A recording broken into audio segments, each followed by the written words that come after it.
Hey, what's up, y'all? It's Knowledge. Welcome to Brews and Reviews, Hip Hop and Hops. And today we're reviewing K.A.A.N and FloFilz Lost in Translation EP.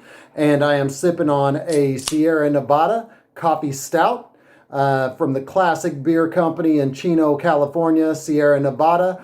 One of their different styles from the normal pale ale that you normally get.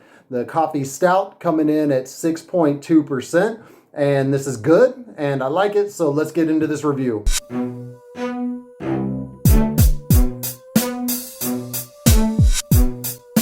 For the short time that he's been around, K.A.A.N is a very prolific MC. He dropped 4 projects in 2019 and 2 so far in 2020. So he's definitely going for the quantity aspect of the game. I listened to his whole back catalog, and this is one of the better selections, I think, for an introduction to somebody like K.A.A.N. And it definitely has some good songs on it and some things that'll get you grooving and appreciating his style and what he's trying to do. On this EP, Lost in Translation, he is joined by producer FloFilz, who gives it a nice cohesive, jazz-influenced type of sound throughout the whole thing. They also have a guest appearance by Damu the Fudgemunk, who puts a lot of scratches on this thing and keeps it very interesting. That's something that you don't hear in a lot of hip-hop these days. The scratches and the vocal samples, and Damu keeps that going and makes it a really nice listen. From the intro of this, it's immediately apparent that K.A.A.N is somebody that studied his elders and respected the art form and how it's been in the past. It's apparent that he's listened to a lot of hip-hop history and appreciated that and absorbed that into his sound. You can tell by them choosing to sample KRS-One in the first few seconds of the album, and I think that's very fitting here for K.A.A.N because KRS-One, of course, means knowledge reigns supreme over nearly everyone, and K.A.A.N is also an acronym for knowledge above all nonsense. So that's a nice tie-in there, something that I can appreciate as somebody also named Knowledge. So that's really cool. And of course, as a KRS-One fan, I like that he included that from the very beginning. This intro is something that we don't hear in a lot of hip-hop albums these days. It's got a lot of scratches on it, nice heavy bass line from the beginning, and the only vocals are samples. So that's something that we used to hear a lot in the past, don't hear it much anymore. So I think it sets up this album nicely, that we know what we're going to get is a kind of retro kind of feel, something that's going to remind us of the late 80s or 90s with all of these scratches and this type of introduction on an album. The first official track on this, Way Back, comes in with a nice, smooth, jazzy beat. You can immediately hear the Tribe Called Quest influence, so much so that you could even picture Q-Tip popping in as a guest feature on this track. He would fit right in. Nobody would bat an eye if he just jumped in and they'd say, hey, this is a Tribe song.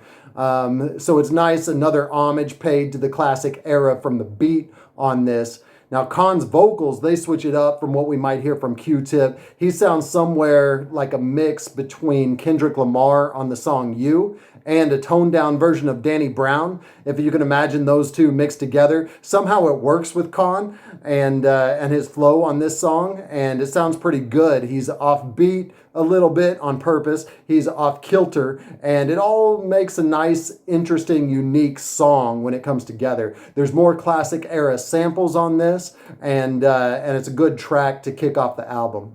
After Way Back, we get some interesting song titles. We've got Pinyo, Seminal, Aquila, Rosina. They all sound like Spanish words, and when you look them up, they're not necessarily Spanish words. They mean different things in different languages, so it all kinds of adds to the theme of Lost in Translation, and I think he chose some good song titles here to play into that theme, and they'll keep you guessing a little bit, although I have some guesses about what he's going for on some of the tracks. It is interesting to dig in and think about what the different meanings for the song titles themselves might be. These aren't particularly common foreign words, but they're definitely not English at all. And like I said, they mean different things in different languages, so that leads to a different interpretation of the song, and maybe the way I interpret it may be lost in translation in the way that I'm interpreting the language that the song title is in particular. Pinyo is the next song, and that's the best song on the album by far. And speaking of Q-Tip, they sample Q-Tip, the classic sample, one of the most sampled vocals in hip hop. Where You At? I love hearing that still, even though it's been used so many times. It sounds so great when it's cut up properly, and Damu cuts it up really well here. So he did justice to that classic sample, and I like hearing it on a modern EP that's coming out. On this song, K.A.A.N harmonizes perfectly. And this track with the beat and the flow is something that kind of reminds you of Below the Heavens, the classic from Blue and Exile. You could definitely see Blue jumping on this track and nobody would say that's out of place. And what's really interesting is Blue comes in a guest appearance a little bit later. So it all adds to the theme and the feel and what he's really going for in this album. The only problem with this great song is it's too short. I would have loved to see another verse, another bridge added, and another chorus at the end. Extend this out, make it a little bit over 4 minutes rather than it being a little bit over 2 minutes. There's only 2 verses on it, and that seems to be the style for K.A.A.N, that he's a 2-verse kind of MC. And I know we've got short attention spans these days, and I know that he's trying to get something compact and tight, but for a song like this, where everything's working so well together, it would have been great to hear it extended out a little bit and hear a little bit more of what he has to say over this great beat and great concept for this song. Pinyo, it means hunger in Latin, and you can hear from the way that he's spitting on it that I think that's the meaning he was going for on this one, was hunger. So the meaning is not lost in translation in how hungry he is and how he's spitting in this off-kilter flow again on Pinyo. He has a great line on this where he says, fighting, trying to release these demons that's inside me. I'm lost inside the sonics on the quest for knowledge. Me too. There's great sonics on this one. Speaking of Blue and how the last song reminded me of his classic album, Below the Heavens, he is featured on the song Seminal. K.A.A.N does great on this song. He changes up his flow, proving that he's got many different styles. And don't get me wrong with my previous comparisons that I made to Kendrick Lamar and Danny Brown. K.A.A.N does have a style of his own, even though he does sound like those MCs at certain times. The way that he switches it up makes it his own unique style and makes things very interesting throughout this album and some of his other projects as well. And you could see the flow, his flow on this song as evidence of how he can change it up and how he has his own style. Now, Blue, he seems to have phoned it in on this guest appearance. And by the way, what's up with Blue? I mean, he released a classic album. He had a lot of great guest appearances back around the same time that he released Below the Heavens. And when he came out, I had high hopes. I mean, this guy, he could have been like a Kendrick Lamar based on what he did on Below the Heavens. But it never came to fruition. He just couldn't follow it up, and everything that he's put out since has been inconsistent at best.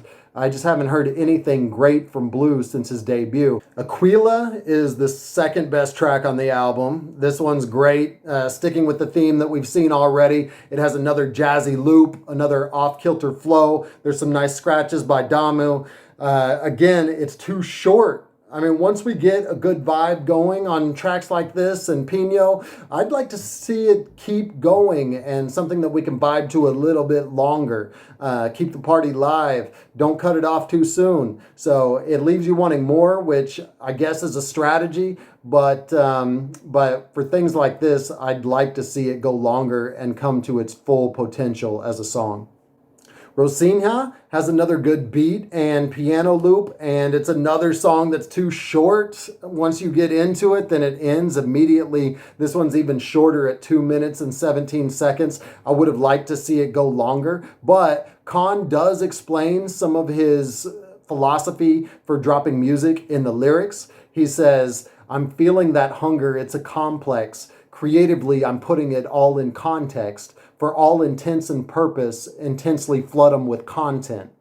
So he definitely seems to be going for the quantity approach to releasing music, which I know is a good strategy these days. But again, we want to hear it go a little bit longer when you've got a good vibe going on the song. This song does have some of his best lyrics throughout the whole project. Even though the lyrics are braggadocious, he is saying something underneath all of that, and it's much appreciated. Bitter is the last official track with vocals. It's also very good, and although he's trying to downplay the lyrics on purpose, it's supposed to be a reflective kind of low-key track, and he's downplaying his flow, but I think he could have done a little bit more with it given what we know about him by this point in the album and what we know about his flow. We also noticed that it's missing Damu in the scratches over this track and the previous 2 tracks before this, so it's kind of a strange sequencing concept where the first 3 tracks had these great scratches. The intro had the scratch, the closing will have the scratch, but these 3 songs that come right before the outro, they didn't have a scratch. It's definitely noticeable, and it seems like something's missing. So they should have either included him on these songs or varied it up a little bit where you had a song with scratches and then a song with no scratches. Overall, this is a good EP. There's great songs that have a classic jazz rap feel, but with a modern flow and unique perspective throughout the lyrics.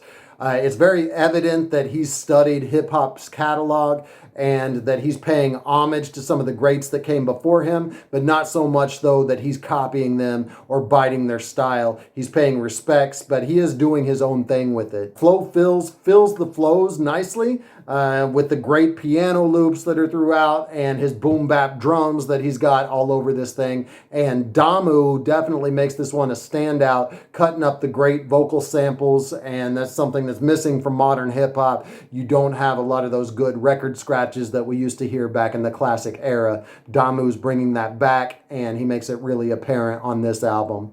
Pinyo will definitely be on my Songs of the Year list, so watch out for that a little bit later in the year, but this one I feel is something that I can already guarantee will be on that list. But overall, the EP at only 18 minutes, it's over too quick. He could have done more with it, and even as an EP, he still could have extended the good sounds a little bit more, but it seems like K.A.A.N is, on his output, he's more focused on what's coming next versus what he is working on right now. Rather than trying to optimize the current project, he's thinking about what he can work on next. So I know that's a strategy in the modern era and the way that things are released and the way that you have to continue to produce content to stay relevant. But if you take away that optimization process, it's going to be hard to produce a classic album.